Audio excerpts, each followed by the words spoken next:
We are back. We are in the building. We are in the house. Welcome to the TFW Podcast. I said last podcast, like, who knows, it may be 5 hours, maybe an hour. This one won't be this long, but we are jam-packed.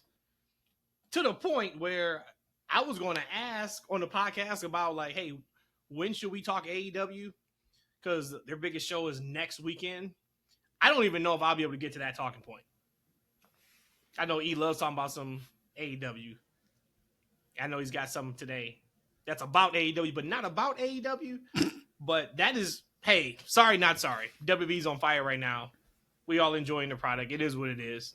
We're going to continue to talk it until AEW does something that is crazy off the hook to where we got to talk it. But until then, we have you WWE, right? And we appreciate everybody who's listening to us. This is the TFW Podcast. That's Freaking Wrestling. You guys know us, the three of us. We three the hard way. I am Matt, not even at home. I was at home for a cool, I think, 18 hours from our trip to Brazil, and I'm back on the road, just taking care of life things. All good, though, for sure. But I am currently in Rochester, New York. I'll be here for another 10 days. So the next two pods, if you are watching on YouTube, you're going to see this ugly, nasty hotel, green wall background. It's a nice hotel, though, but doesn't come across the best on camera. We got Eshaun in the house, representing, of course, always. Rhodesia is holding down the fort. Little Matt going back to school. The kids Tomorrow. is back to school, parents. We get a semblance of some type of safe haven back in our homes. E, how is the kids been so far being back in school? Because they've been back now, what, like a week or so? My kids went back July 31st. Damn. Excuse me? Oh, yeah, I'm sorry. Yep, July 31st. Yeah, they've been back. Any man. changes in the household since they've been back? Changes in my sleep pattern, man. I gotta get up at the butt crack of dawn to get these kids up and get them on the bus. But yeah, little man's in the first grade, man. Let me tell y'all something real quick, man. Like the wife, she was going through it the other day. I don't know what was wrong with her. I do know what's wrong with her. But anyway, Ian, my youngest, he's reading now. He don't even care. And so, and like they bickering, right? I'm like, man, how is you bickering with the 6-year-old, right? So I'm downstairs on the Big Daddy exercise bike, turning to Fit Daddy. And so I'm like, let me go up there. You got a new name now. Yeah. I had let me go get the little man. So I bring him downstairs. It's read time, right? So he's doing 15 minutes of reading.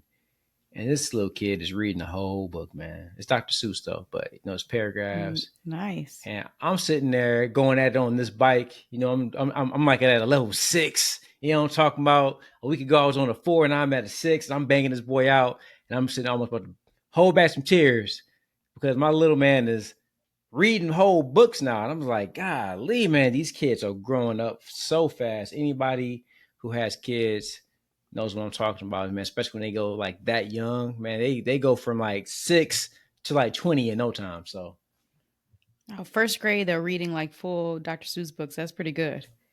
It's pretty darn good. It's crazy. I remember. I remember. I thought it was in the nap time, right? First grade. Yeah, I don't even remember reading in first grade. If I did, it was like mag book. We were reading kindergarten. Oh, but that was at Catholic school. Yeah, I went to private school. They did not play that. I mean, I went to public school. I came out the womb reading, I think. God bless. God bless. What is this? Episode 158. 158. Right? Episode 158. You guys know the deal. The best kept secret in wrestling podcast. I tell you guys all the time, tell a friend, tell a friend, tell a family member. Get the word out, right? But we appreciate every single one of you who are watching, who are listening, who are tweeting us. Affectionately call you guys the freaks, because that is freaking wrestling. So let's have some fun and talk some wrestling. And what I want to start with is, I kind of said at the top of the pod, just how hot WWE's product is right now. Dolph Ziggler, who is now, he's a co-host on Busted Open. Shout out to Dave LaGreca. And I guess he allegedly watched Raw for the first time in over 10 years, he said. Mm-hmm. So Who is he? Dolph Ziggler. Dolph. Okay. Yep. Nic Nemeth. Yeah. Okay. So he was on Busted Open on, I think, Tuesday. And he kind of talked about the show. And he said, among other things, but this would probably give you a good synopsis of his thoughts. He said the entire show was story-based. The clips really helped out. Clips from SummerSlam last week. All these bits and pieces, it was catered to someone who had not watched that show in a while or was tuning in for the first time. So I really appreciated that part. I was blown away. It was really long-term story-based stuff. And I feel it's probably why the crowd is so hot. So many people are there. People are invested. And you get so much more invested in a story, even if it's a few months. It seems so well story-driven. I just wanted to bring that up because that is someone who worked in WWE for where was he, 15 years or whatever he was? A decade plus. Maybe 20, sure. maybe 20, yeah. Right? So a long time WWE guy. More time in WWE than any other major promotion. We know he's doing this thing right now in some different promotions and such. But for him to say that, I haven't watched the show in a long time and I was blown away by the product. I think that really speaks to, if you're not a jaded fan, if you are not a tribalistic fan, if you are not just, hey, I hate WWE and I only love everything else or whatever the case may be, that is what I think the majority of people feel when they watch WWE. Like I watched Raw Monday and I was sitting there and I didn't think the show was this special can't miss show, but I'm sitting here watching it and I'm just like, man, for the most part, every single segment is good. Right? Like we used to get on these shows on our podcast and we would break down Raw. We would break down SmackDown. If you guys, I'm sure you've noticed, we haven't done much of like breakdowns anymore because like for the most part, everything is almost really good. If there's something bad, of course, we'll bring it up, but you can only say like, yeah, it was great. Oh yeah, that segment was great. Oh yeah, that match was great. Right? So like we got to like bring more topics and stuff because we just are not going to do an hour and a half of, oh, this was great. It was great. It was great. But WWE is doing some really strong stuff right now. So I wanted to highlight that, but I want to ask you two, when you hear somebody like Dolph, who has been in that ecosystem for as long as he was, when he was misused for as long as he was, when he was there during the worst time, where he was the best thing on the show at one point when he had the Money in the Bank briefcase and we were trying to get behind him, he cashed in, to hear him say that. What's your guys' just thoughts on him saying that and then your perspective of how it must feel for him watching probably what he would want to be a part of 10 years ago, 15 years ago, however long that was. Are you talking about KO's predecessor, huh? Call back from last episode. He was one of the people who was always just used and abused.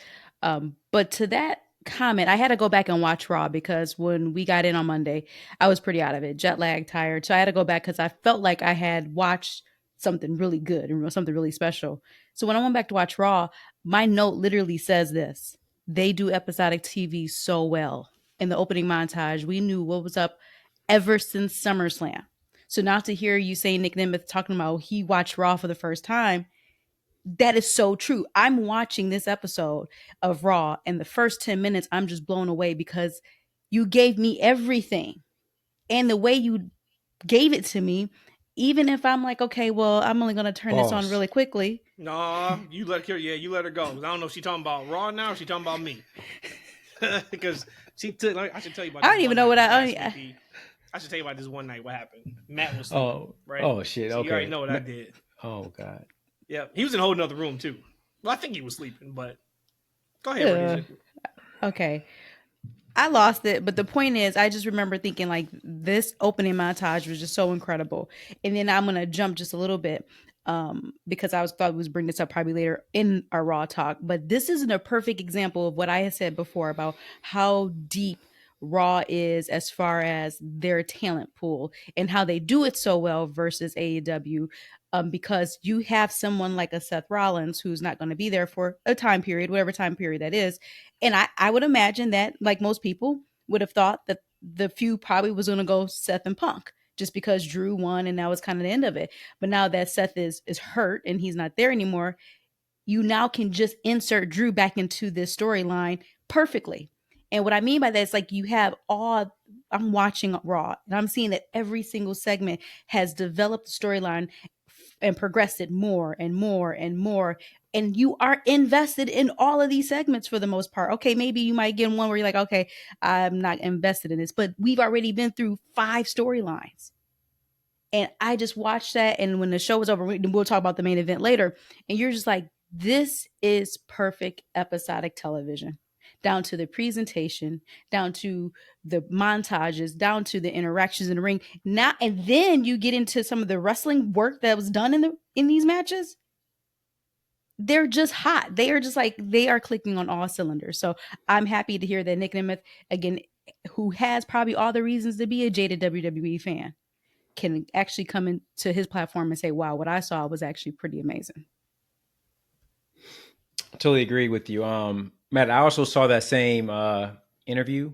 I actually subscribed to Busted Open Serious, and shouts out to Matt. He actually introduced me to the podcast, and I listened to the podcast. I'm like, oh, I need more. I need to actually listen to the entire show.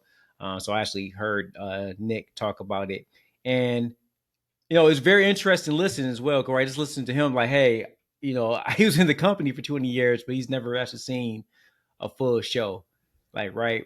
And then here's his assessment about the storylines was like spot on. It really resonated with me because I totally feel the same way.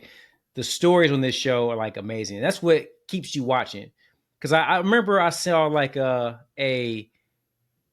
tweet from some random weird fan that Matt was talking to online. He said something about like AEW is for smart fans because they don't need AEW doesn't have to spoonful its audience spoon feed. Yep. On its audience on storylines and characters. Like hell you don't, fam. Like that's a bad business owner who says they don't need to give information to their audience because you never know who's watching the show for the first time. Mm-hmm. Like, right? If I got my friends and my family over and I say, hey, you need to watch this show, it's amazing. Do I want to sit there and have to explain to you throughout the entire show who each character is, what every story is, what's their motivation, and what's going on throughout the show? Do you think it's entertaining for them to listen to me talk to them about the show for the entire time, for the entire 2 hours, or it would be better for them to actually get invested in the actual show and follow the characters live while it's happening, right? Of course, they're going to ask questions, maybe follow questions from what they're seeing on commercials, etc. But that's what you want. I don't want to have to talk to you the whole entire damn show, right? That's not what WWE does. They allow you to sit and actually watch each character to give you like a brief rundown. So like anybody who sees any television show, that's what WWE understands, that this is a television show, right? It's a 3-hour one. But you watch a television show, when you watch Arrow and Supernatural back in the day, or indie shows, on our beloved CW coming back in, or, on our show, UPN. Back in the day, right? They give you a brief synopsis of the previous episode or the previous drama that's going on. Because guess what? If you're tuning in on episode 7, like, right, they want to rope you in for the rest of the episodes and want you to go back and see the rest. Mm-hmm. Like, you got to do that. It makes a perfect sense and you do it in a way to where it doesn't like take away from the show, right? It doesn't sit there like someone who's been following the show, who knows the characters. It's not so boring that we can't sit there and enjoy the video package that we're seeing, right? And it kind of blends right into the next segment and it's beautifully done.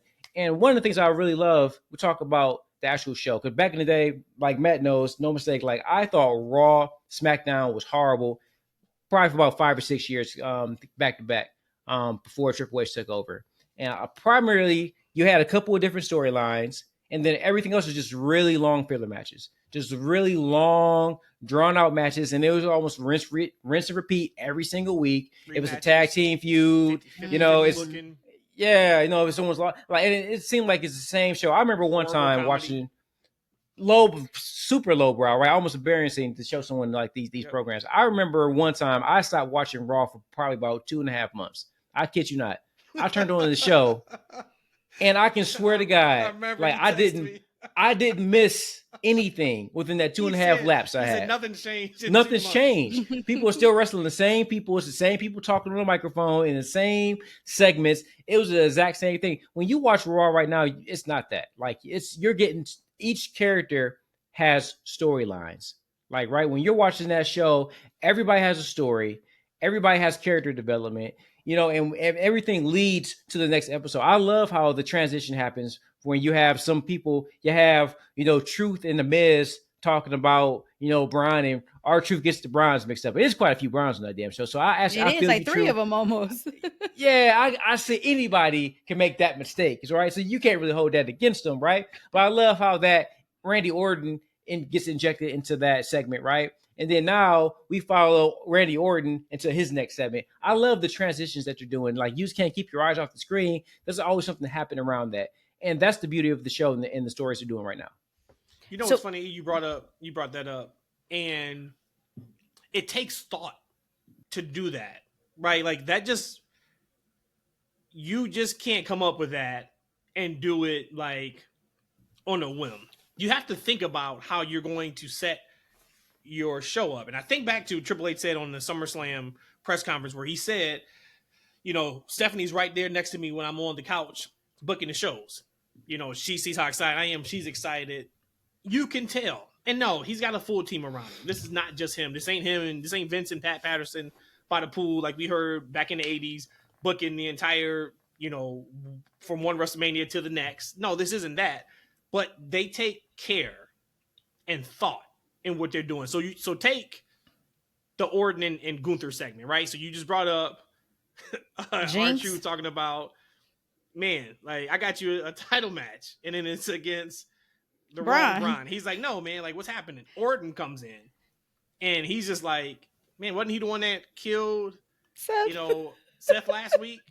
And he's like, so you think he's got a shot? And Orton looked at him like, man, hell no, he ain't got a shot. He smacked his lips.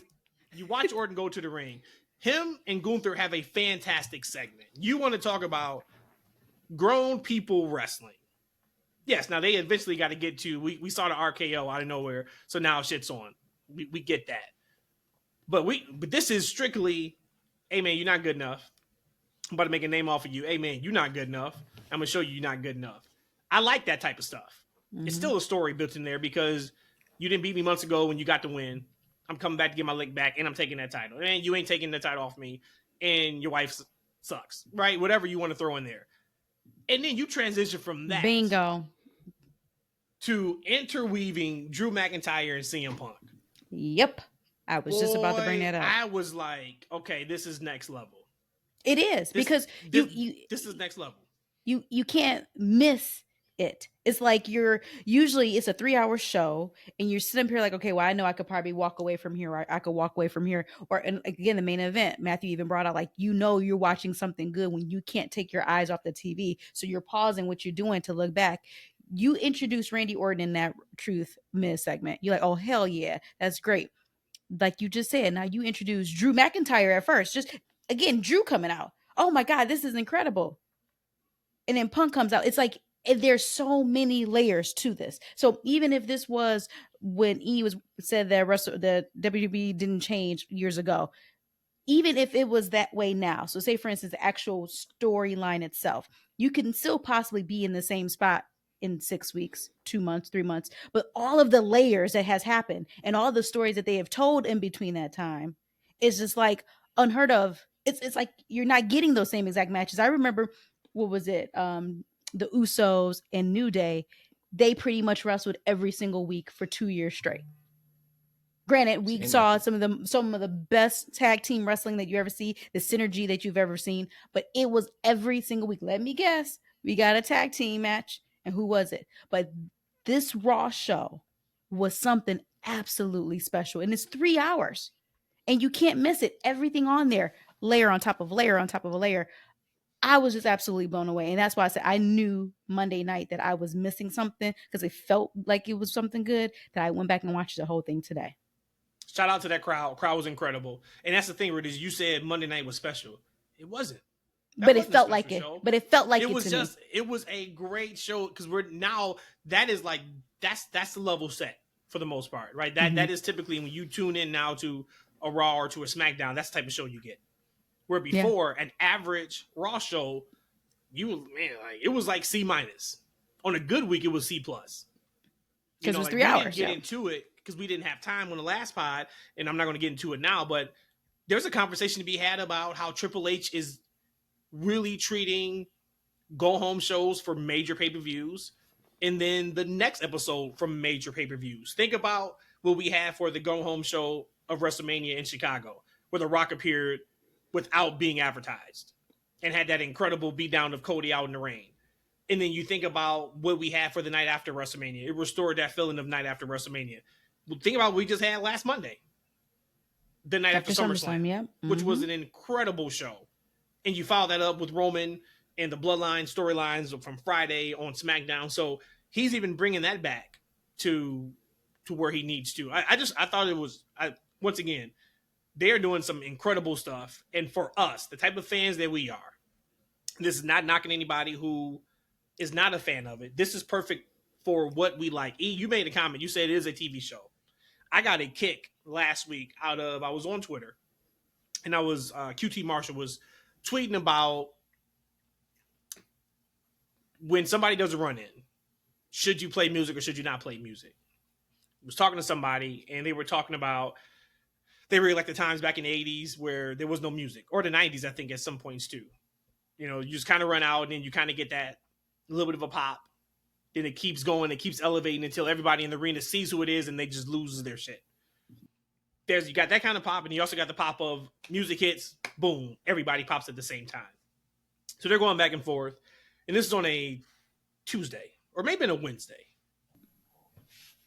Watched Dynamite on last Wednesday, and MJF had a tremendous match, opening match on the show. And it's also a thought I was going to bring up on the pod, but I didn't want to feel like I was just crapping on AEW. But they did the thing with Ospreay at the end. They show Ospreay trying to get out of his locker room. Looks like he was kind of like boarded into it, or somebody had something up against the wall or something. When he was trying to get out the locker room to help not Kyle O'Reilly, but who's Kyle the guy Fletcher. from Fletcher? Kyle.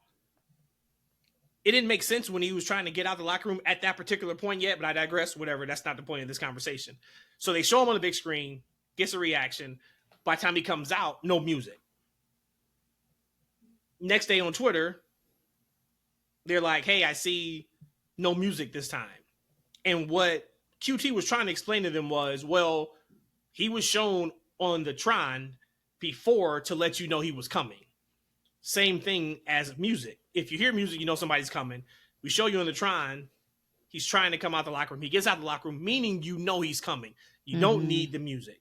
The reason why I bring this story up was because here is somebody, QT Marshall, who says in the tweet, because after all, this is a TV show. You would have thought everybody in the comments actually knew more than he did.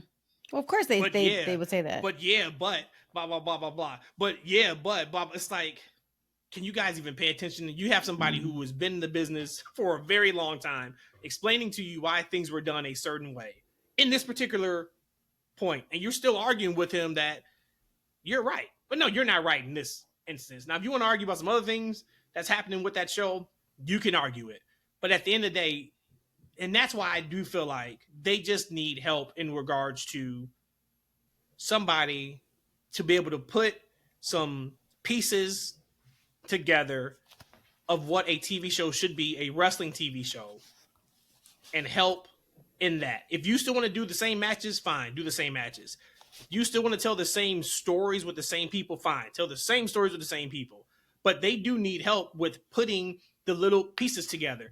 The little piece together we just talked about with interweaving two different feuds. The little piece we talked about with a pre-tape promo that's bringing up somebody completely different. I'll give you another one, then I'll give it to you guys. So I was watching Collision. I watched a little bit of Collision, which I haven't watched Collision in months.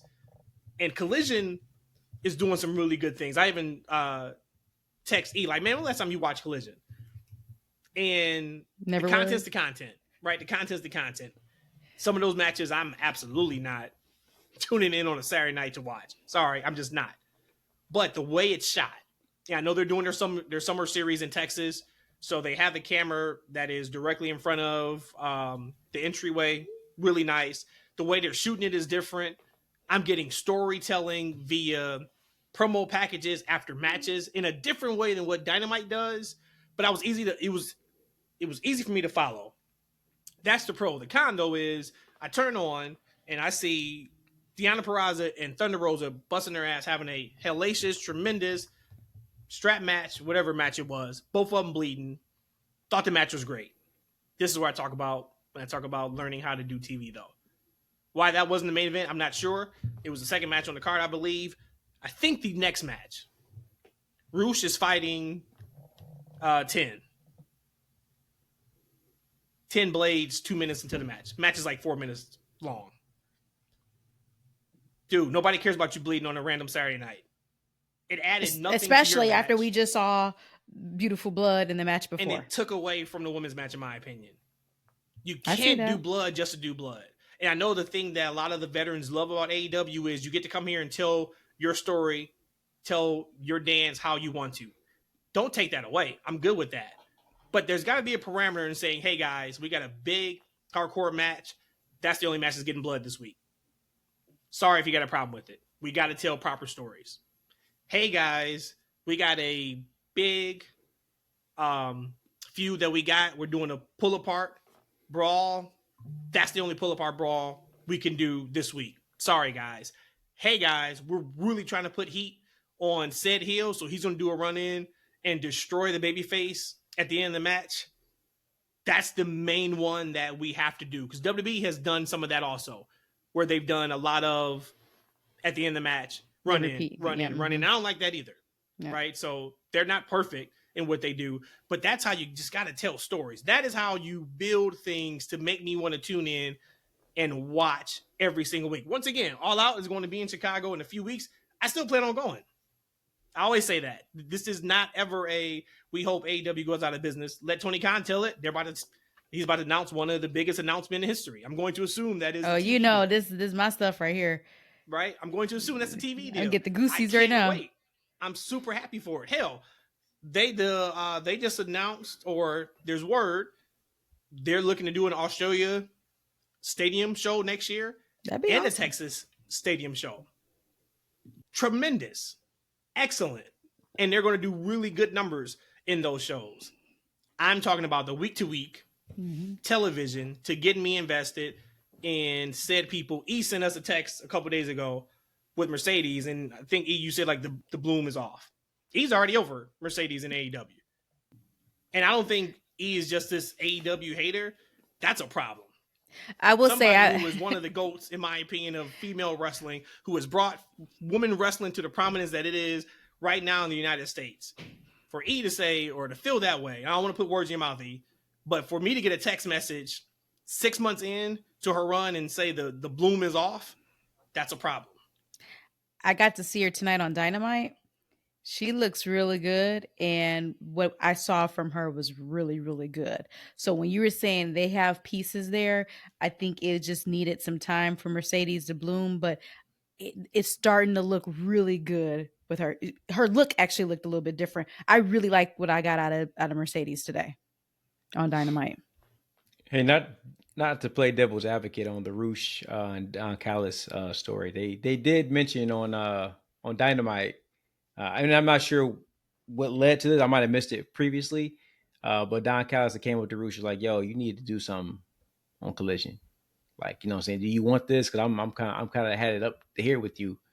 And so I guess that was his statement to Don that, "Yo, I'm here for real." So I guess he, you know, wanted to whoop Ten's ass. But I totally get you on Collision, because you mentioned like, hey, how often do you watch Collision? Now I watch Collision more often, probably at least once every other week I watch it, but it's usually background when I'm actually modding the computer or whatnot.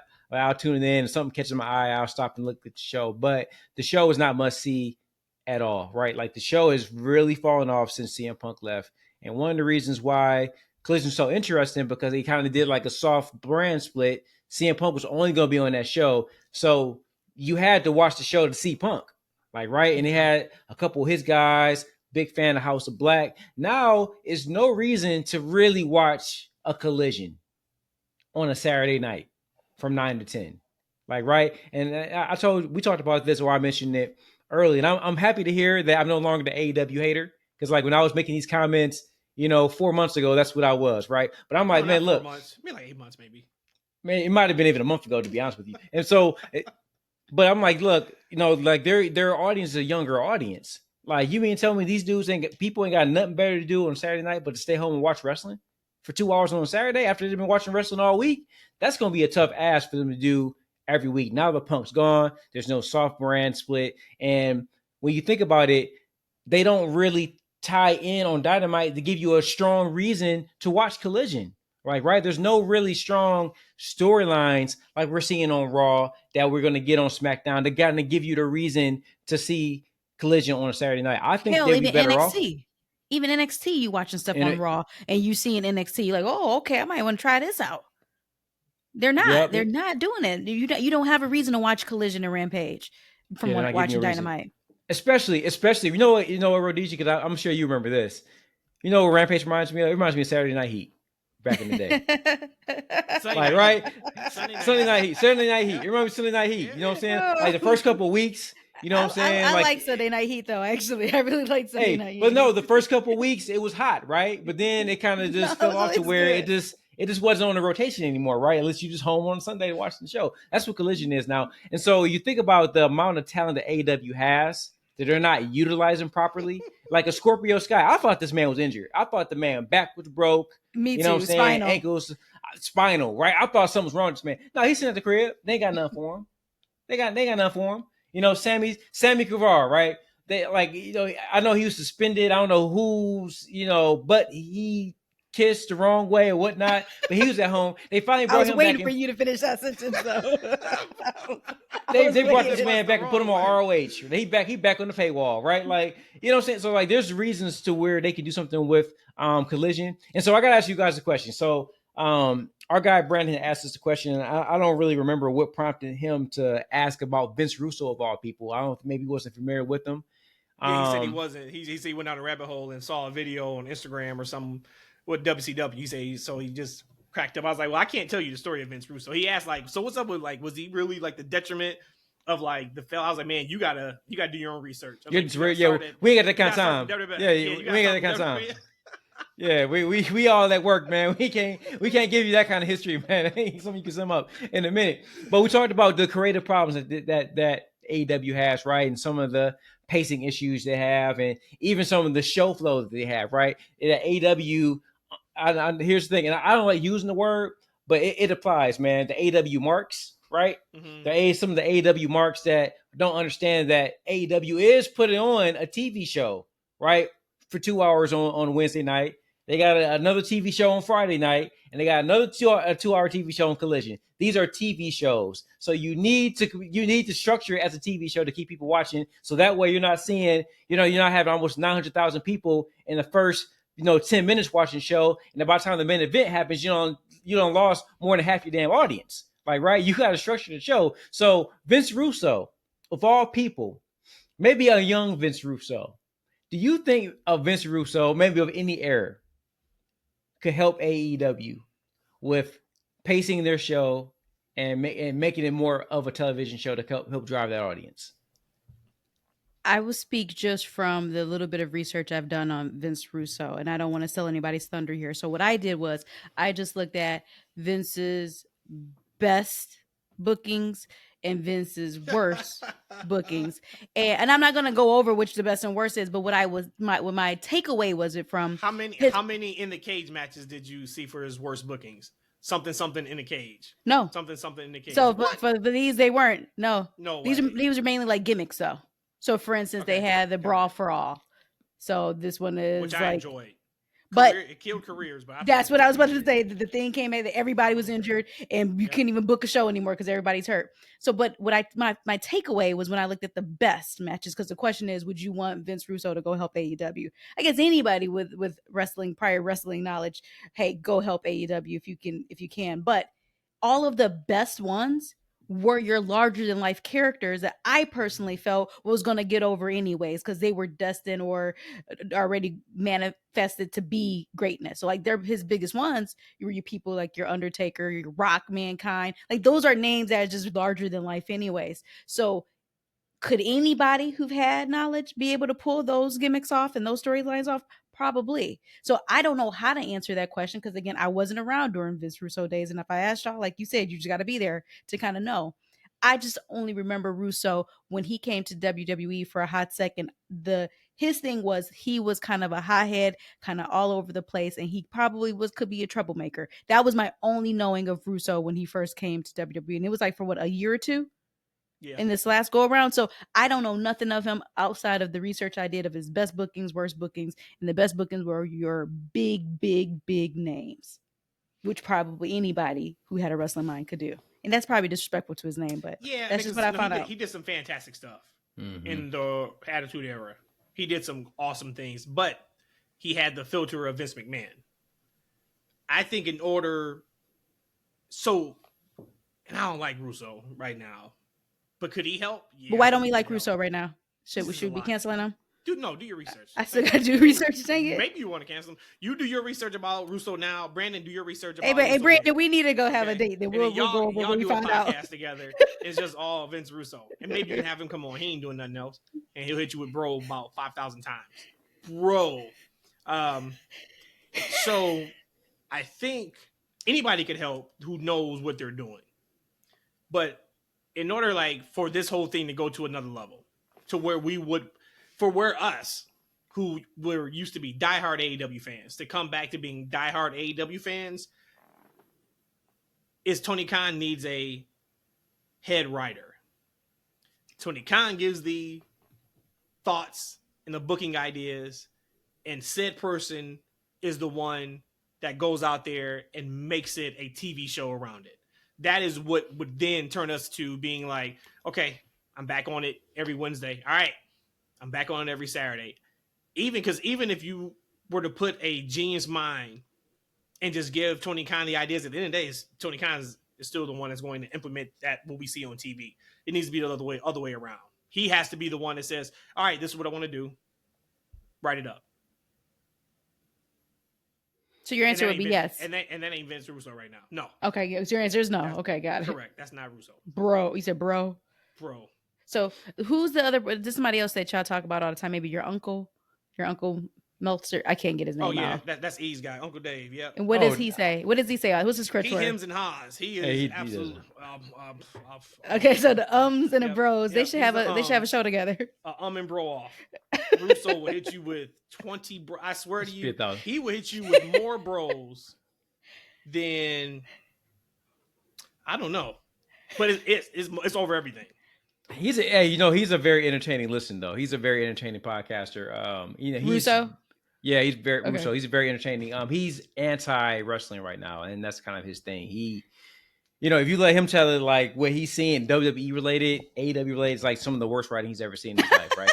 And he can write a much better show. Yeah. The thing about like Matt nailed it as far as during the Attitude Era, like he had the Vince filter, like right, but what I appreciate about Vince Russo is his philosophy about wrestling in a television show, which I totally agree with, is that everybody. So his thing was, and you didn't see it before he got there, and you didn't see it really after the Attitude Era went away in WWE. He felt that everyone from the top of the card to the bottom of the card needed something to do. They all had to have some type of a story. That's a good philosophy, though. We see that in NXT with Shawn Michaels. We see that in NXT. We're seeing that, and we just got to finish talking about it on Raw, right? Mm-hmm. Everybody needs to have something to do. The lower card guy to he wanted a show to where like it was so many can't miss things on the show that it never gave a person a chance to turn a channel. Like, right? Because especially when they were going head to head with Nitro, he's like, hey, I never want to give my audience a reason to turn a channel. So he always has something going on. So like the segments were boom, boom, boom, boom. He called it Crash TV, right? Now, I don't necessarily know if we need Crash TV, but I like that philosophy to where you continuously are giving the audience a reason to continue to watch and not turn the channel, right? And I think you're seeing that to a large degree on Monday Night Raw and SmackDown, right? Everyone has a story. Everyone who's on the show has like a significance, right? Like I'm not super into. I thought it was a dumb name. I think another show we need to get into because like WWE and Triple H aren't doing everything right. I think these factions.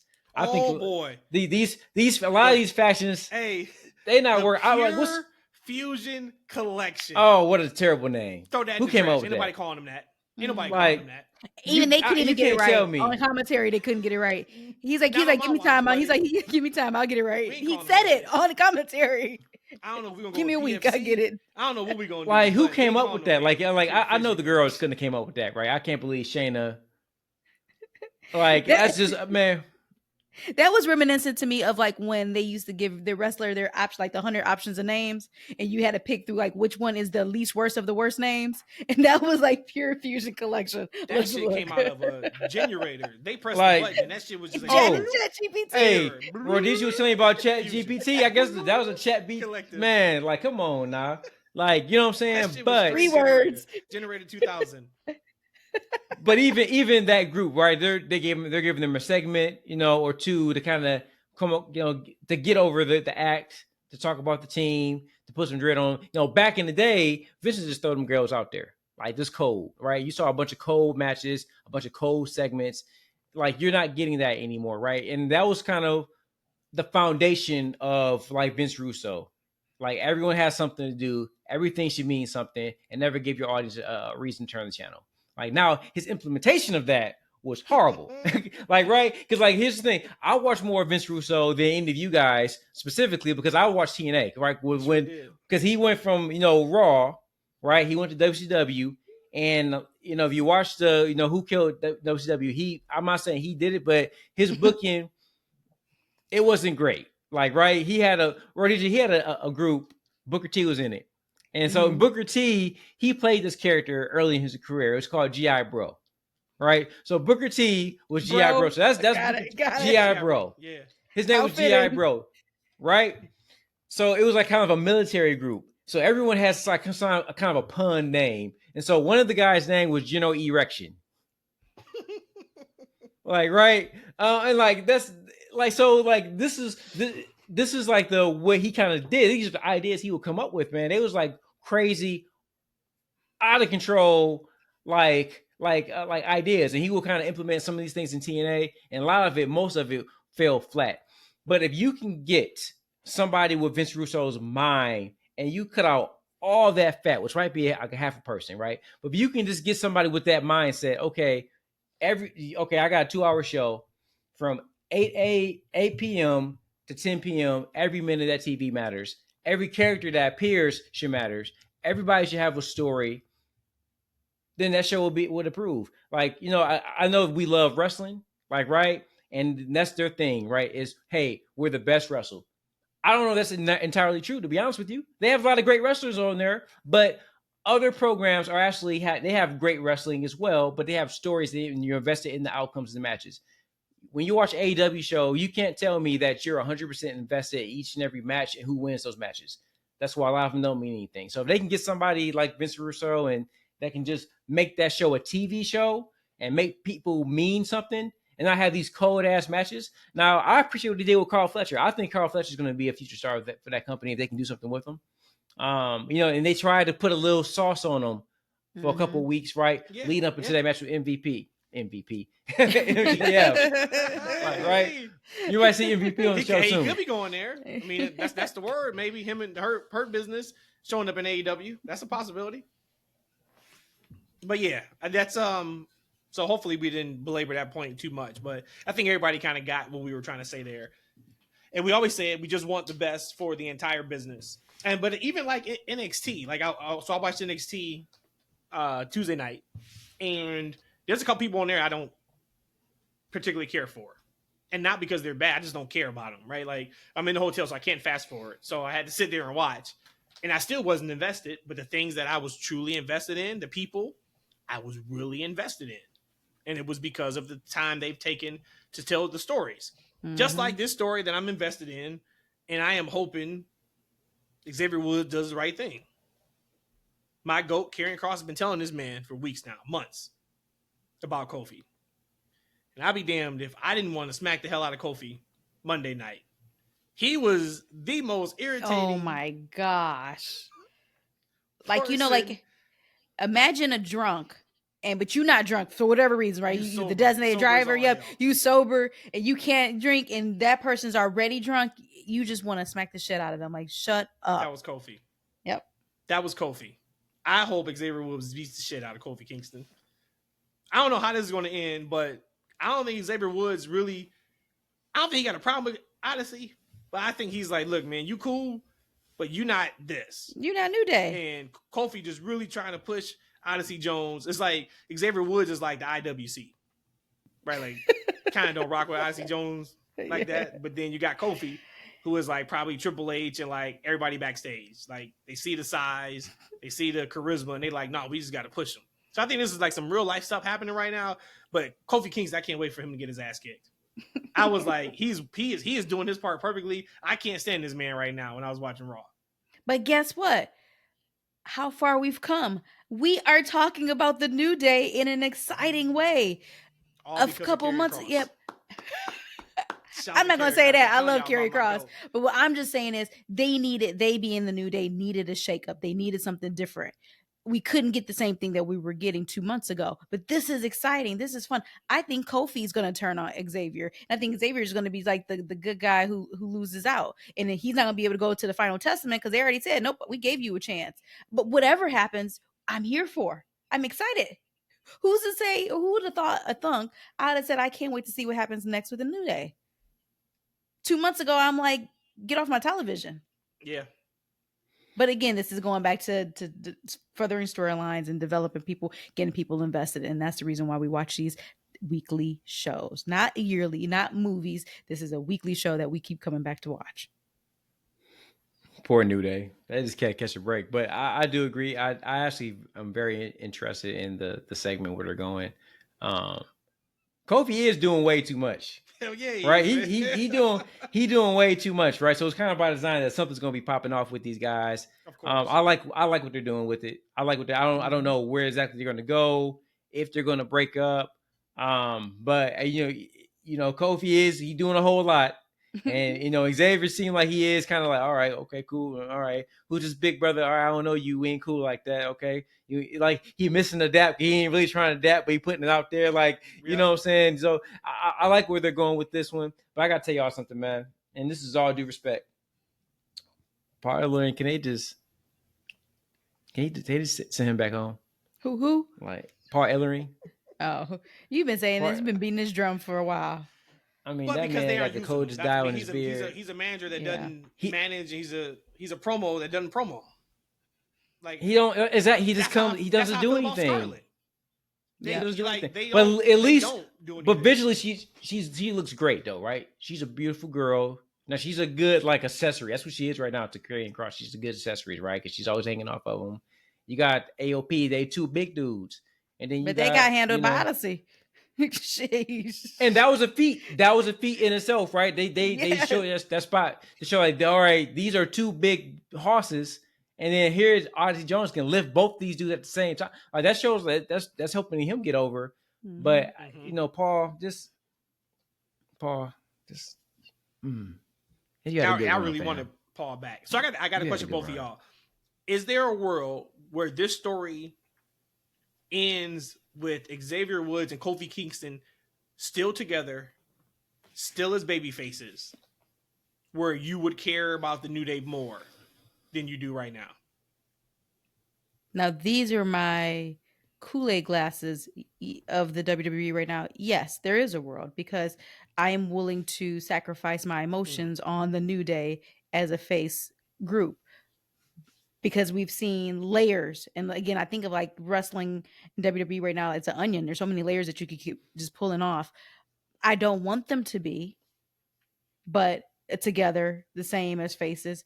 But I think there could be a world where they both at the end of this could, because who knows, they could tell this beautiful story that they were about to pull apart. But at the end of the day, we just can't let Kofi get annihilated by the final testament and Xavier saves him. I mean, we can tell any story.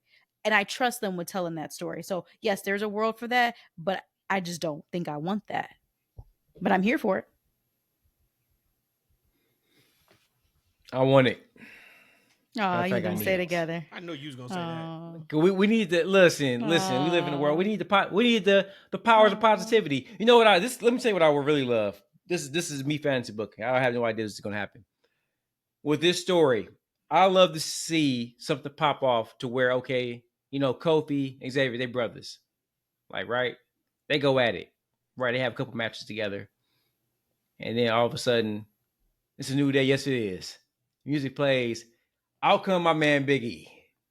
He come out there, you know what I'm saying? He starts talking some sense to these young brothers, right? Say, yo, we the New Day. We need to do this together. I'm back, the three of us. They hug it out, and now we got the three of them back because the New Day, Kofi and Xavier, they lost a little something when Big E went solo. Like, right? Big E had a nice run, a nice singles run, but Big E came back, and I would love him to come back, from his neck surgery, and he's had complications over the year. I would love him to come back, but where would you see Big E, in the pecking order where everyone else? Like, right? He probably will be. Maybe you can get him in upper card, but he'll probably be mid cardish. Like, right? Why not bring the boys back together, right? Let him get some time, get some rest. Because he ain't been wrestled in almost 2 years, right? Give him some time, put him back as a trio, and let's get the trio of the New Day one more last run. Man, one more game. But you forgetting about one big 360-pound guy. Odyssey Jones is involved now. He not New Day. Okay, so what? They gonna kick him out? He gonna join the He's not part of the group. He's there helping, right, until Big E comes. If you let Kofi tell, he's part of the group. Yeah. Oh, he absolutely, yeah. And if anything, I don't have it on the docket. Maybe you do, Matt, because I forgot to mention this. It's popping in my mind right now. You can do an injury angle, like, right, to where they get his ass up out of there, right? And he off the show for a little bit, right? So then he can come back, he can do his own thing. But now you got the trio back, and they can do an injury angle, much like they thought about doing for my man Cody Rhodes on WrestleMania 40. But Matt, did you hear? You could do that. Did you hear about that injury angle they're going to do with Cody Rhodes? They not have him on WrestleMania 40? I told you that. Remember, Did you tell me that? Yes. I said, like, he was going to, whatever was going to happen at the Rumble was going to happen at the Rumble. They were going to do a backstage injury angle, and he just was not going to be at WrestleMania at all. Excuse Triple me? H said that's not going to happen. We already had that pod. We ain't got to go back on that. But as long as they do an injury angle that's not Bronson Reed, because if Bronson Reed went after Seth Rollins, which a ton of black folks like, then he goes after R-Truth, who is black. And if he does an injury angle with somebody in the New Day, Bronson Reed may be a little racist. We can't do that. We can't put that. But he killed Seth, so that's different though. He killed Seth. He damn near killed R-Truth too.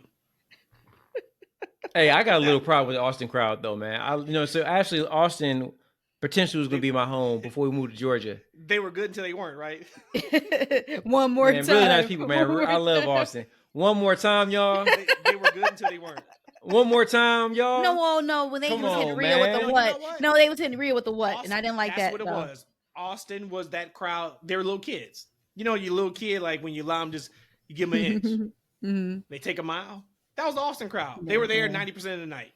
But when they hit Rhea with the what chant for no reason, yeah, and they said one more time to Bronson Reed, and Bronson Reed gave them one more time. That was great.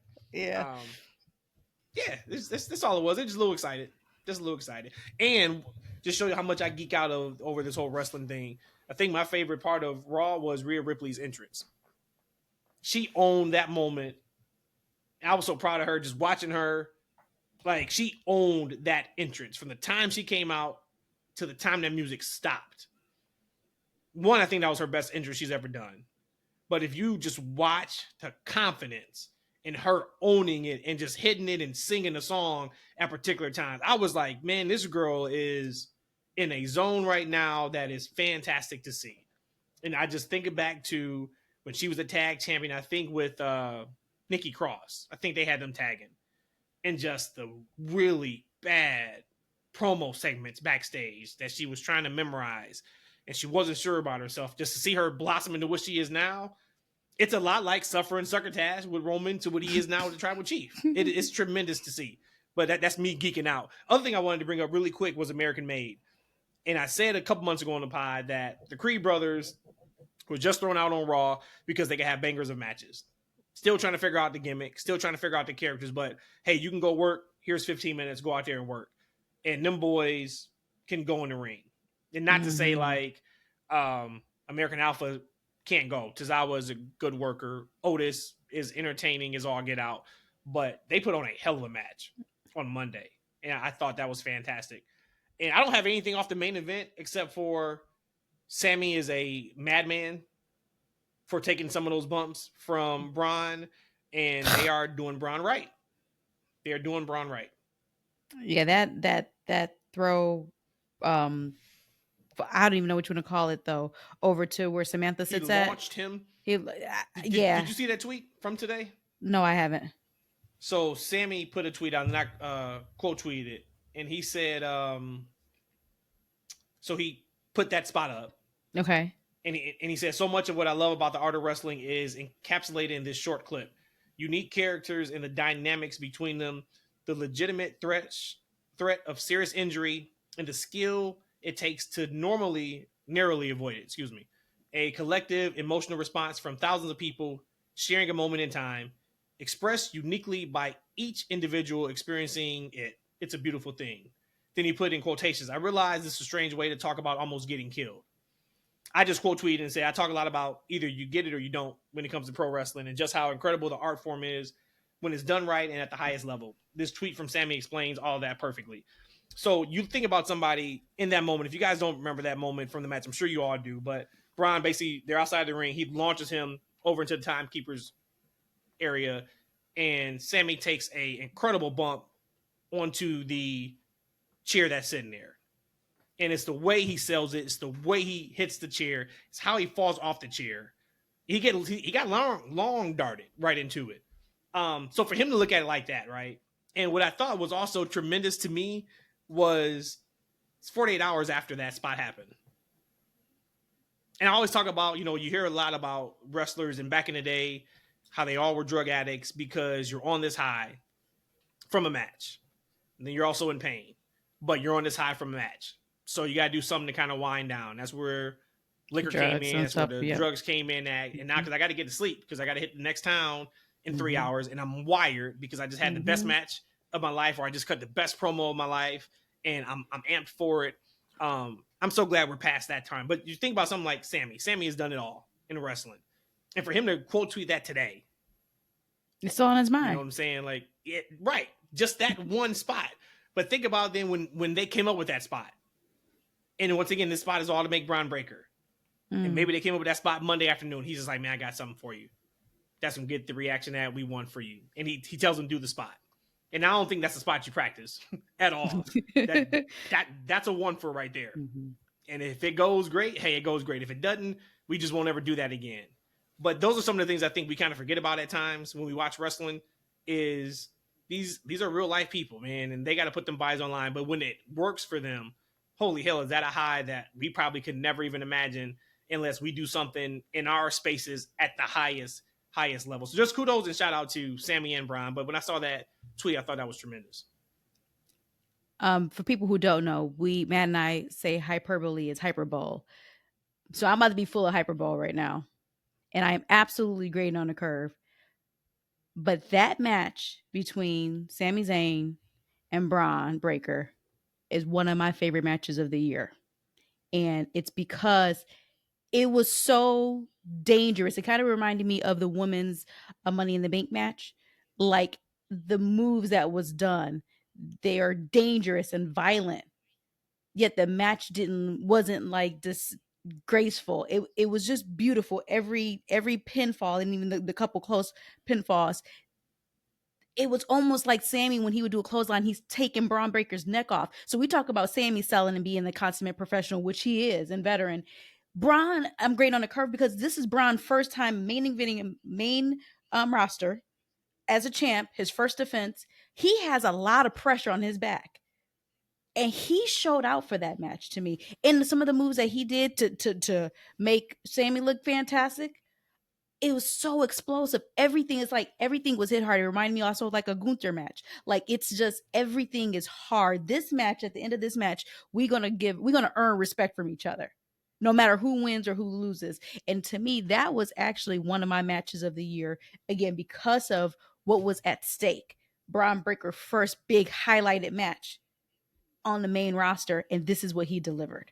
It wasn't like he's a rookie, and no. He owned that shit. And again, his dance partner is Sami. Probably couldn't get even better dance partner, maybe other than like a Seth. But to me, that was actually one of my matches of the year.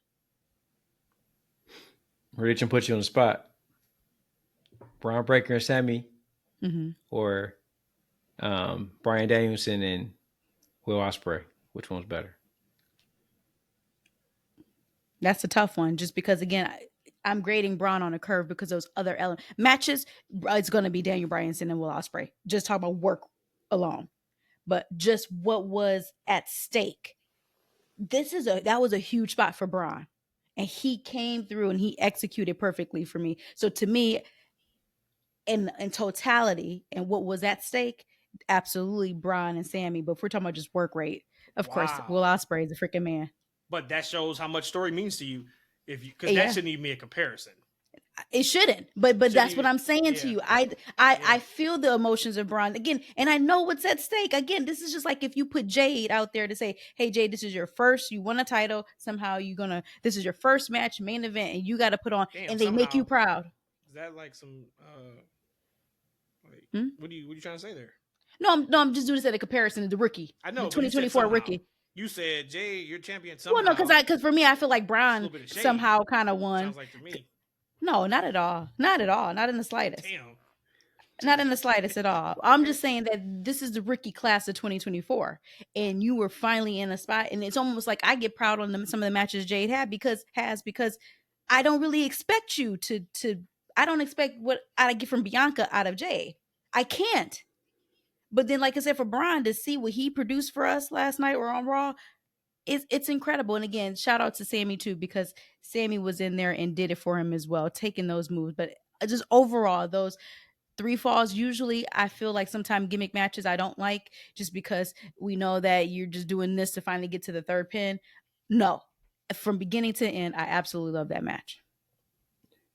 You know what, Rhodesia? I think that's a beautiful thing about wrestling, is that when like story can capture your emotion. Like for me, that wouldn't be one of my matches of the year, but I love it is for you, because I love that it brought something out of you, right? Because earlier you said something about you felt like this show was magical for you or whatever, right? Mm-hmm. That's because it hit you, something there was in.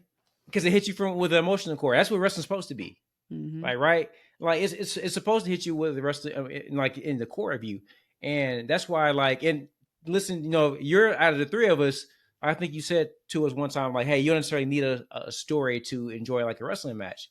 But in this instance, the story and the characters which really, carried it for you Braun's to story. One of your best matches, right? Braun particular story. Braun against Sami, not necessarily. Like the story between Braun and Sami, whatever. I don't care about that. But any story, right? It's like right, but you feel something for something, right? And that's the great thing about wrestling, right? Is that like in I love when Dax Harwood said at FTR, he was like, I want to make somebody feel something, right? So somebody made you feel a certain type of way, and it made you feel like this was one of the best matches for you that you've seen all year. That's amazing. That's what wrestling's all about. I love that. But let's stay with wrestling with Raw real quick, or just WWE in general right now, because like they're on a huge run right now, and I think arguably this run that WWE's on, championed by Triple H at the helm, is one of their best runs ever. And so it got me thinking, another awesome run, right, that was super important to me as a fan was the Attitude Era. I will probably say up until recently that the Attitude Era was probably my favorite era of wrestling ever. I think it was my proudest I've ever felt as a wrestling fan, because, again, at this time, Matt, oh boy, like, you could go, like, wrestling was water cooler talk. Like, you can go to work and you had people talking to you about wrestling, right? Like in a positive way, like, right. And like wrestling's on the tongue of everybody, not just wrestling fans. It was a great time. One of the proudest moments I felt as a fan. I felt like wrestling finally got its due, right? But now this run that we have right now, currently with WWE, with Roman Reigns, we're seeing videos on Twitter when they're at parties and they playing the music and everybody in the crowd throwing the ones up. You know what I'm saying? We seen, weddings, and you got the bridesmaids and the grooms and brides coming out to the bloodline music, man. You got Cody Rhodes all over the place right now. Now, I don't think wrestling is as mainstream as it was back in the Attitude Era, but when you look at a talent perspective and how hot they got these characters, we talk about the stories. You got Roman Reigns, even as a seasonal employee, still leading the charge. You got Cody Rhodes. You got CM Punk doing this thing. You got Drew McIntyre. You got Seth and a host of others. Like, the company's red hot. Guys, where do you compare the current Told era you, of WWE I knew where it was going. with the Attitude Era? They Knew where does he was this going with it. compare? I knew where he Does was going one with it. or does one outshine the other in your opinion right now? Oh boy. So wrestling is much more popular than it was back then. When you look at WrestleManias, SummerSlams, Royal Rumbles, and every single one, it's the most watched in history. You know, more people are putting eyes on it. When Deadspin and Bleacher Report and ESPN and all these other sports or just news outlets are covering it, you know how important it is. Hell, Roman's got a Jordan shoe coming out next year. We ain't had nothing like that in the Attitude Era. The reason why the Attitude Era was so special was because it was so different than anything we'd ever seen in wrestling before that. Because the Attitude Era also came with NWO. Like we got to talk about both of them, right? We got to talk about on Monday nights how we were flipping channels. There was no DVR back then. If you didn't watch one live, either you taped it or you were smart enough to watch Raw first and then watch the Nitro replay that came on immediately after. Yep. But there was no, all right, well, I'll just watch that on Wednesday or Thursday, and I DVR'd it. So that was a special time there. And we were kids, right? So we immediately, when you said Cooler Talk, we were in high school. We went, and that Tuesday morning, you talking about either Austin or the NWO to your friends in school. But that time period would never be replaced for me. But wrestling is in a much better spot right now in regards to entertainment factor because there's so much more of it. And even though AEW is not the AEW from years ago that I was all about, when they still hit on their pay-per-views, it hits. And you are in euphoria while you're watching it or after the show. Same thing with WWE. We got SmackDown now. We didn't really have SmackDown. We had it a little bit in the Attitude Era for sure, but Raw was the big one. Raw was the TV 14, TNA, cuss words, blood, and all that kind of stuff. So if I had gun to my head, if I had to pick one era, I'm going to say this era is better, but I'm going to say that the Attitude Era will always mean more to me, probably in my heart, than any other era of wrestling. Well, of course, this is going to be easy for me, but I want to be able to bring some validating points of why I'm going with this time, this modern wrestling as my favorite. And also kind of what E asked was as far as the talent. So let me address the talent part first. I'm a bit ignorant with the Attitude Era. It came out around 97. I started watching in 98 and then 99 when they went on the UPN because I didn't have cable. I think they came out and SmackDown came out around 99-ish. That's when I actually started watching kind of weekly. Mind you, it was a storyline about Undertaker is what brought me into it. And that's how fine Rock was. And then that just catapulted my fandom to wrestling. But you look at the wrestlers today and the talent, it's almost like even talent in other sports. They're just better hybrids today than they were back then. You look at somebody, we talk about Wilt Chamberlain all the time. You know, he had 100-point game, but who he was going against some scrubs. He's going against scrubs. If he did or didn't, he's still going against some scrubs. He's, where now. Did Wilt Chamberlain have a 100-point game? Yeah. You think that, huh? We ain't got a highlight. All we got is him putting up a piece of paper with 100, and that allegedly is just what proved that he had a 100-point game. Get the hell out of here, Wilt Chamberlain. Mm-hmm. Rest in peace. Regardless, point is, you look at that competition, the level of that talent back then is nothing compared to now. When OVW went and actually became like NXT. So let's go with NXT, the original NXT. And my boy is on the top of NXT. I don't want to bring dissension back up. But you look at NXT and you look at how when they made that performance center and they made it like a step above developmental, that's when everything changed in the game of talent for wrestling. They were able to actually get these people in a controlled environment, teaching them with some of the best minds on getting them working on their mic skills, working on in the ring, learning how to properly bump. So this talent pool has just been groomed to be the most efficient, proper way.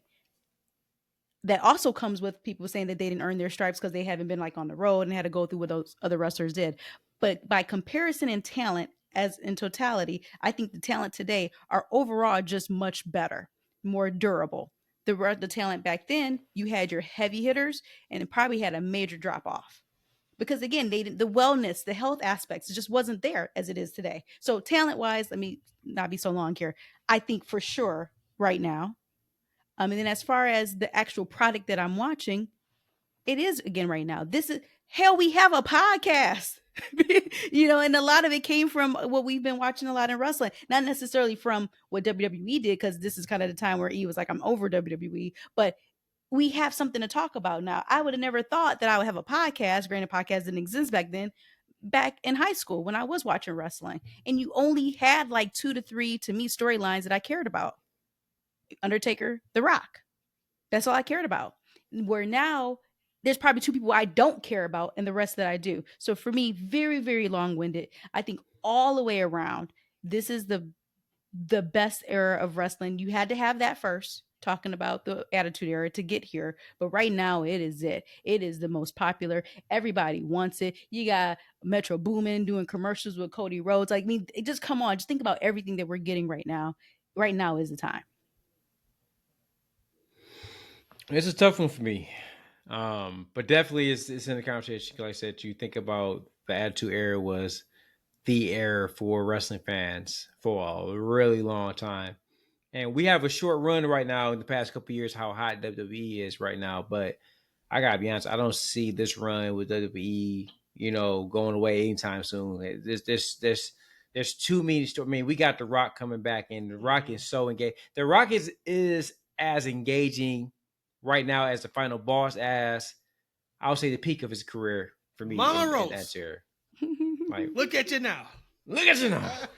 Like, you know what I'm saying? He's that guy now, almost like he was back then, right? He still is a phenomenal shape. Then you got Roman Reigns, you got Cody Rhodes. Like I said, the host of us, as I talked to you about, it's just really difficult to argue that this is not a golden era or time for the company. Which kind of hurts, when you're watching like AEW, right? I have to go back to it. We talked about it before. Like I said, like a year ago, like there's so much good wrestling on right now. Like, right? Like there's so much good wrestling on right now. But man, when you see somebody performing at a high level, like, right, when you get to see somebody at their best, when you see somebody else who isn't at that level, it's hard to kind of like, it's kind of hard to follow that. Mm-hmm. Like, right? It's like when you on stage, you got some speakers, right?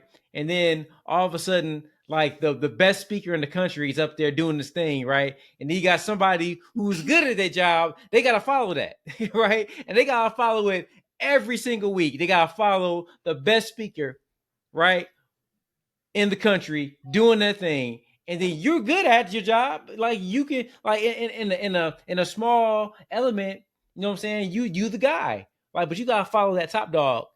It's tough for AEW right now, and especially when we look at fans, longtime fans, like, man, they're making so many mistakes right now, right? Whereas WWE just got a faction problem, man. They can, send Paul Ellering home and get some better names for these factions and make them mean something, man. You can't really point out the flaws. And once they get Selena back on Andrade and they break up the LWO, we gonna be in perfect heaven right now. Let's go. Woo! Break up the LWO. New Day was one. Now we got to get rid of LWO part 2. Then we can do Street Profits. So we got 3 that we got to blow up, but we can take time for it. Relax on my guys. You brought up Paul. Oh no, not you brought up Paul Heyman. You brought up ECW again, or AEW. Excuse me. I thought about Paul Heyman. He came out with something. I guess maybe today. I just saw it today for the first time, and he basically was talking about, it was 2 different things. One, he talked about with the talent of this roster in WWE NXT. I think he said he could come up with 7 rosters like he had with 2002 SmackDown, which is tremendous. He said he feels like 40% or 50% of the NXT rosters ready to be moved up. Wow. But then he said something super important. He said, but you got to have a spot for them. Got to be able to flesh out their characters and see how it's going to work, et cetera, et cetera. First thing I thought of was like, damn, if this guy could imagine him with an AEW roster. AEW would, if Paul Heyman was the head booker of AEW, AEW would be more entertaining than WWE is right now. Without doubt. So then we go back to the question we Without asked a doubt. almost a year ago when we said who could go to AEW to turn this around. And I think y'all maybe say everybody's short of maybe Roman Reigns. We've been looking at this all wrong. You sent Paul Heyman. Heyman there. ain't never leaving. Heyman's not leaving. I get that, but He what just I'm got saying, put- Paul yeah. Heyman. But this is a hypothetical question, so everybody's up for True. grabs. We could have said Paul Heyman because absolutely. Yep. He also said when it came to Roman that people are gonna be blown away by this next story of him. And he said, I mean, he said way more than that. I don't have the quote in front of me. We basically just talked about for Roman Reigns, what is next? Okay. He lost the championship. He's no longer, he has an island of relevancy, but who's on the island? So can he rebuild what he lost by himself? Or does he have to get people involved? What does that look like? So he kind of already set the table, and he just said that people are going to be blown away by what they see. And that was what I talked about months ago when I said, like, if people thought the first run was going to be great, I think this run is going to smoke the first run. I really, really do. For sure. Real quick, because we already hour and 15 in. I got two things from two of our freaks. First one is fine. Second one is our guy, Billy Mays. So I put out a tweet. Sean Ross Sapp confirmed that Randy Orton has signed a 5-year extension to remain with WWE, which is amazing when you think about that. That means what? He's going to be going for 25 years? Maybe more than that. He won the title in 2004. It's probably more than that. I think he started in 2001, right? So if he goes just take him until he's 50. 50. Just take him until he's 50. Which is going to be incredible. So I'm interested to see how they treat him. But what I said Orton will have the opportunity to be top 3 on everybody's list when these 5 years are said and done. Fon said, lukewarm take. Love Randy, I really do. But he can never be a top 3 wrestler. Jeez. He could end his run with 20 championships, and he still wouldn't be. Just asking you guys. Can Orton finish being a top 3 GOAT at the end of these 5 years for your list? No. Because unfortunately, my top 3 is Undertaker, Rock, Roman, and Cena. So he's not going to battle the 4 spots. So no. But I absolutely understand where you're coming from because Randy Orton is just that guy. He's a veteran. The people love him, and now he's more mature, so he's able to be whatever he wants to be. I think he even said it in his promo that I'm doing it my way. I'm gonna do it my way. So yes, he has the ability to finish off being 15th world champion, but I don't think he can eclipse people top even 5 because most of us as wrestling fans, if we've been watching long enough, our top 3 to 5 is already settled. Like no matter how long we live, probably not going to break those top 3. Yeah, not really a hot take, man. Like Randy Orton ain't gonna, if he ain't in there now, like he ain't gonna be there. To be honest with you. See, I think he has an opportunity. I do. I think it depends on how they use him. I think it depends on what he wants out of these 5 years. But say if he finishes with the most title reigns in the history of wrestling. So he goes 18 times, whatever it is, 19 times. That alone is that's going to exceed a lot of people. And it may not be everybody. And I'm not talking from a business standpoint, right? Like Cena's cemented. But he can pass Cena for me if he does that. Because then that probably the only actually he couldn't for me. But I could see someone who probably doesn't feel as passionate about Cena. That's who he would take. Maybe if we could say take your top 1, 2 of all times out of your list. Because again, I think those people are cemented.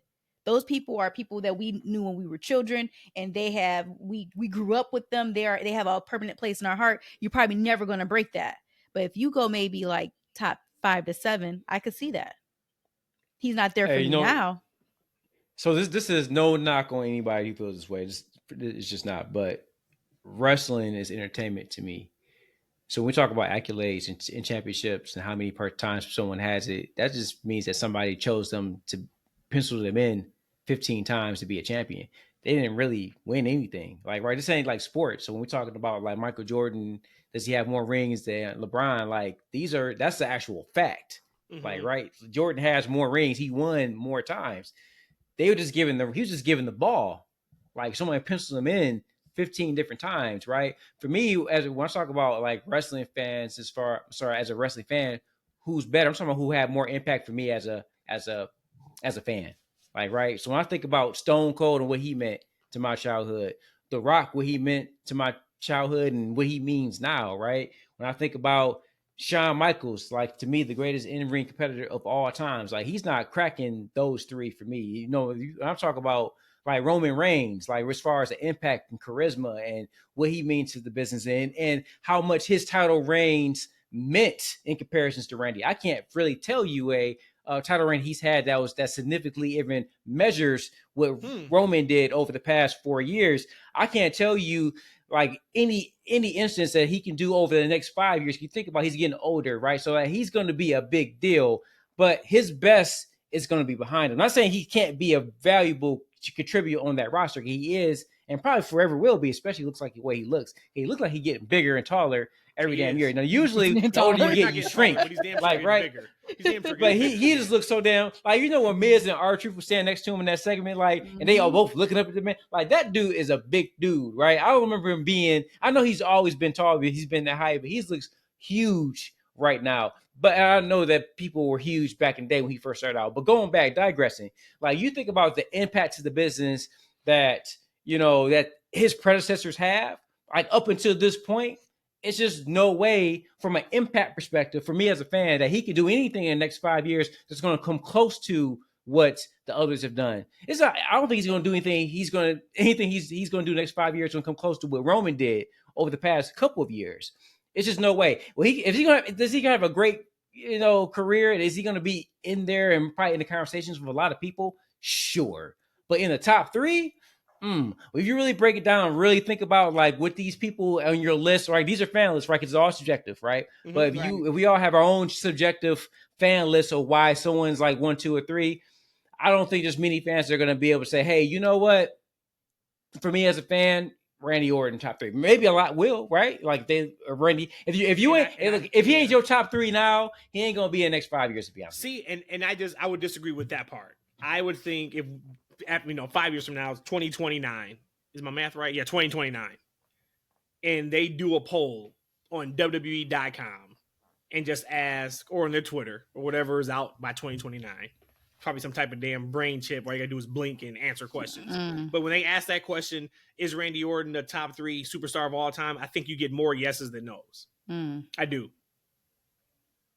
Just like I think, and I hope Cena takes this run. And no, I don't want TV to be all about him, but I hope Cena takes this run to cement his status and not take away from it. Like, I do not want this run being a story of he can't win the big one until he wins the big one at the end of this run. Yeah, I don't want this story of him just putting everybody over that he didn't get a chance to put over. I want this run to be partly greatest hits. Give me that match with CM Punk. Give me that match with Randy Orton. But I think it is going to be it's going to be the latter of what you said. I think it's going to be him putting people over. But I gotta tell you guys, with the younger guys, but I don't have him just be the guy who puts everybody over. Don't end your career on that. Don't end your career. Don't kill him. No Kevin Owens. I feel like this might be his one last run. They actually might, you know, he's been putting people off. Maybe I'm guessing this is going to be one last run. One last run of him being a top guy, not the guy that puts everybody over, right? Because if he's doing it every other pay-per-view or whatever, it's just the same what he's been doing for the past couple years anyway. Mm-hmm. But you know, think about that, right? So you take that in consideration as far as like fans watching today, like, right? John Cena ain't gonna be he's not gonna be in my top 10, but I respect what he's done. Like, right? I respect his career and what he's done to contribute. Like, I know what he's done. Like, I know that little kids have been buying. Like, he's been a money machine. Like, he come out with a new T-shirt every other month, right? Every different color. He got the hats. He got the T-shirts. He got the Iron Hand. Like, it's printing money every single week. You can't deny that's undeniable, right? So you got to guess. Okay, his career is just recently winding down. A good portion of the fans remember his run. You can't say that a lot of people aren't going to put him in the top 3, right? I will probably imagine like a Triple H will probably be in the top 3 for a lot of people, right? Too, because he just recently went down in the past, like probably at least like 5, like 6, 7 years. Undertaker just retired. He's going to be up there for a lot of people. A lot of people are going to be throwing up them ones, like right, like it's just so many people in front. And you think about the next 5 years, like and where he's placed now, I don't see him. You know, even you got a seasonal employee like Roman Reigns. Like him not falling, him falling, him falling. It is what it is. Like I don't see him falling. You don't have his contract. He ain't working retail. Oh no!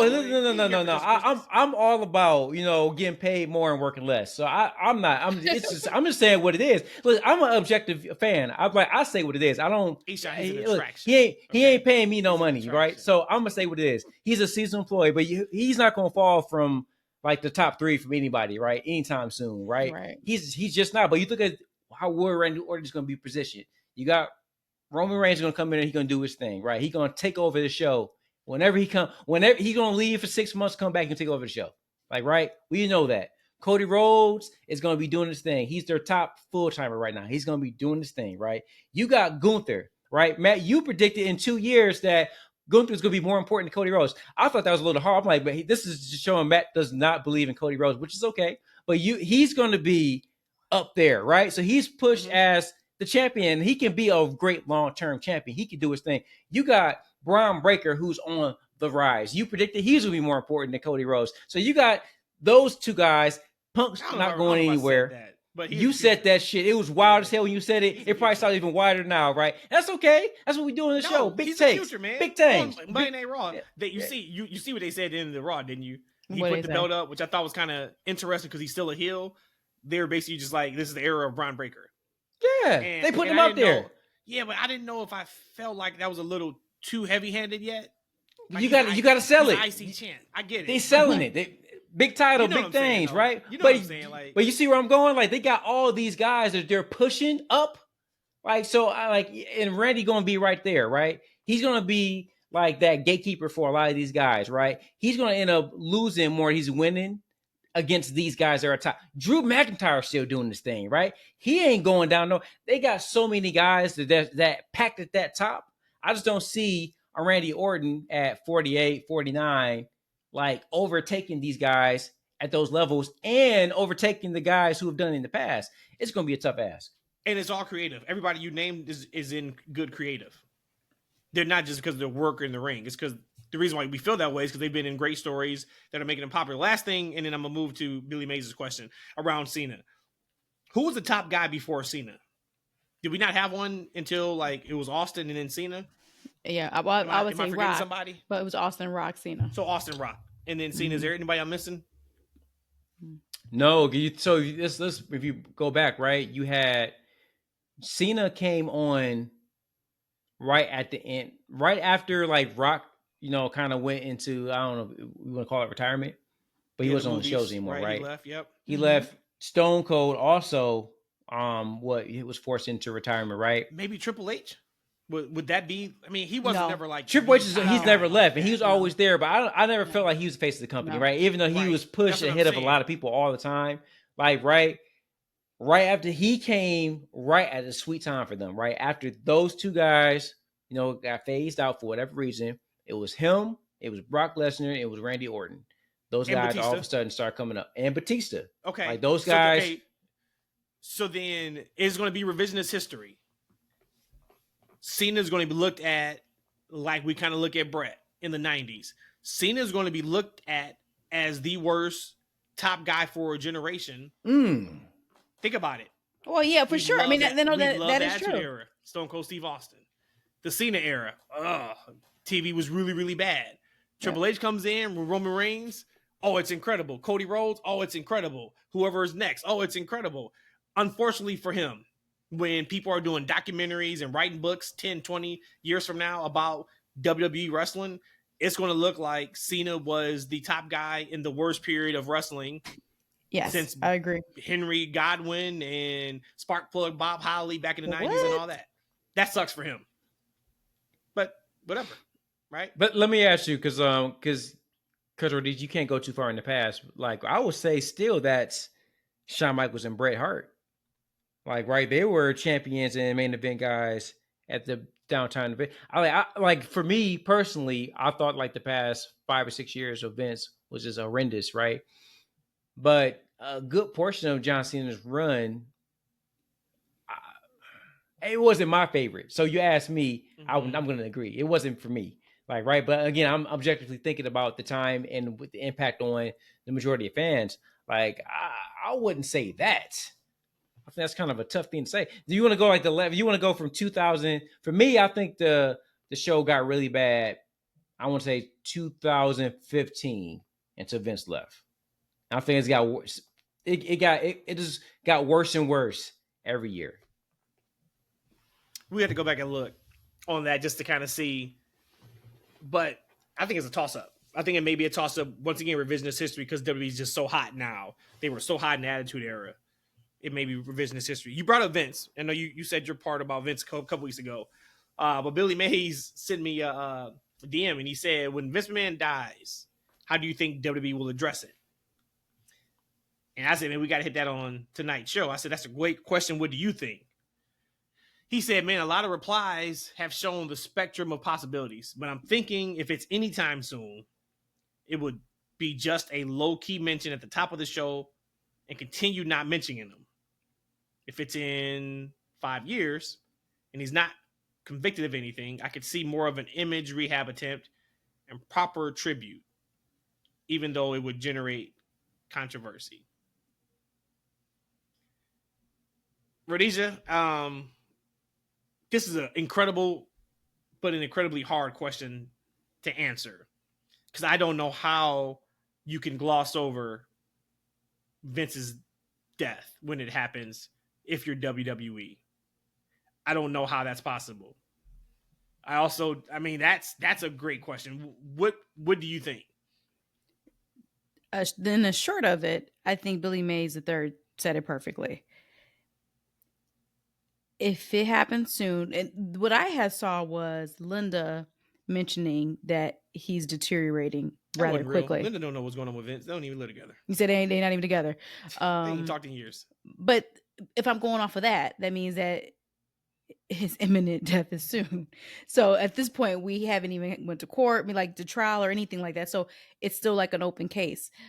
For if it happens sooner rather than later, where there is no conviction yet, they will say it at the top. It'll be a moment of silence. I think they will actually even have a segment, whether if in the beginning, the middle, talk about the passing of him.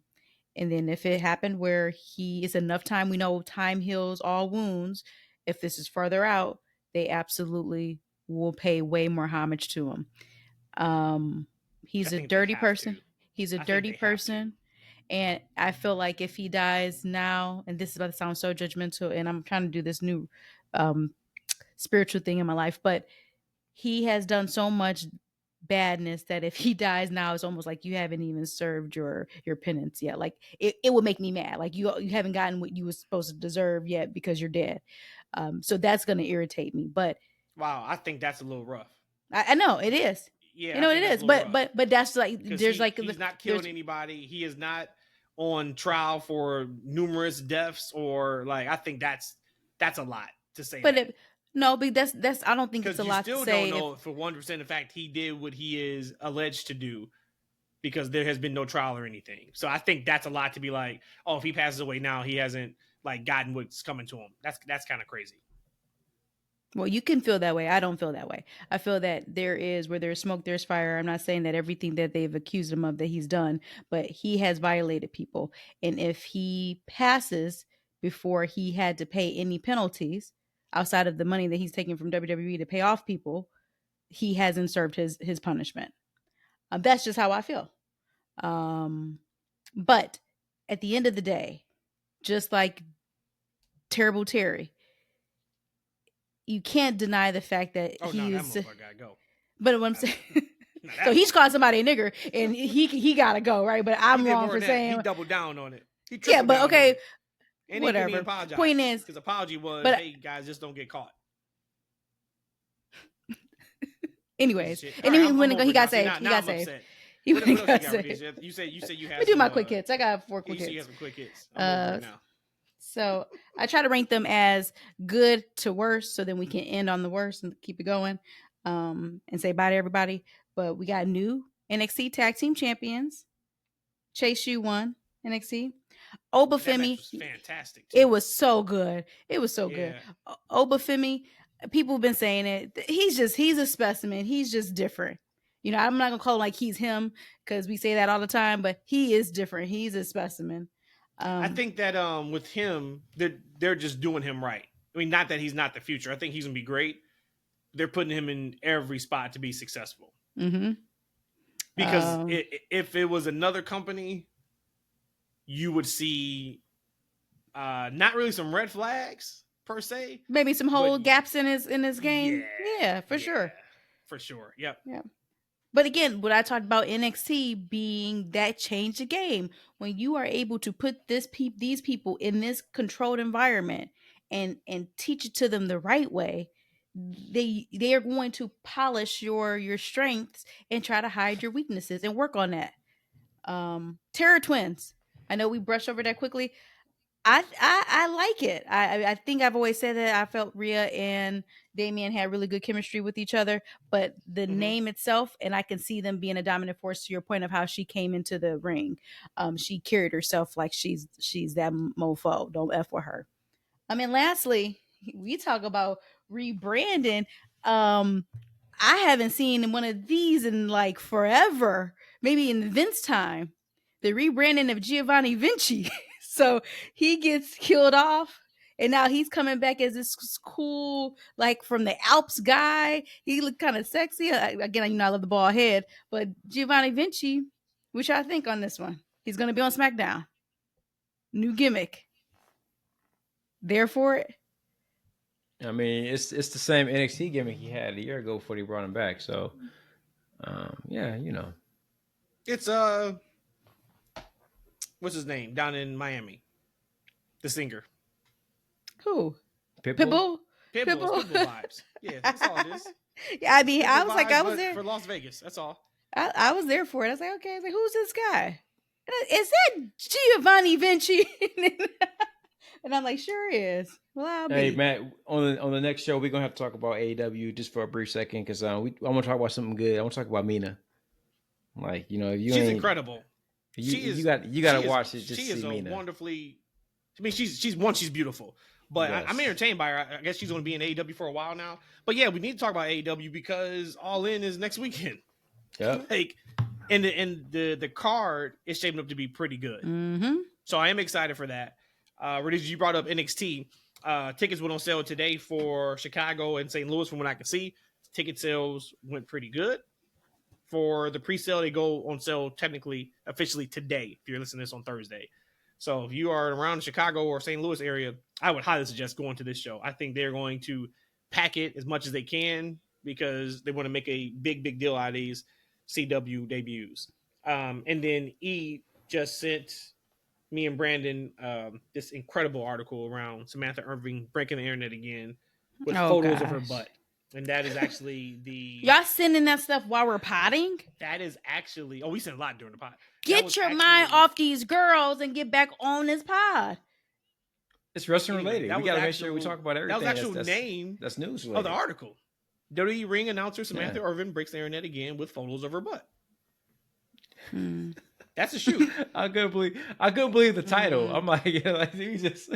And shout out to my guy Aaron Riff of NoDQ.com. He actually liked our post from our last pod while we were podding. So shout out to him. Keeping up with those incredible articles, my good man. So I can't wait to pull these open and check it out. So I know what I'm doing tonight in the hotel. I'm out of here. Rhodesia's out of here. Eshaun's out of here. We are on YouTube. Check us out. That's Freaking Wrestling. We are also on Instagram that we don't do much on. We got to figure that out. But we are there too. That's FNW. We are on Twitter at That's FNW. Where else we at? We everywhere, right? 2 times a week. We'll be back on Sunday to discuss SmackDown and whatever else comes up. But then, yes, we got to get into AEW because All In is a big deal. I'm excited for that. And then word is main event of All Out is supposed to be Swerve and Hangman, which I can't wait to talk about that because I want to get your guys' thoughts on the handling of that feud and if you think it's a smart thing to have that match at All Out, or are they doing it a disservice by having it at All Out? So I'm excited to talk about that on the next podcast. So we got that, and I think that's it. I think we're all potted out. Hour and 40 minutes. Don't say we don't give you guys good quality content, right? Because we do. Each and every week, twice on the week. I'm done. It's a wrap. It's over. We love everybody in this world. We love you for listening. But it's time to go to sleep now. Or do whatever else you're going to do. We out.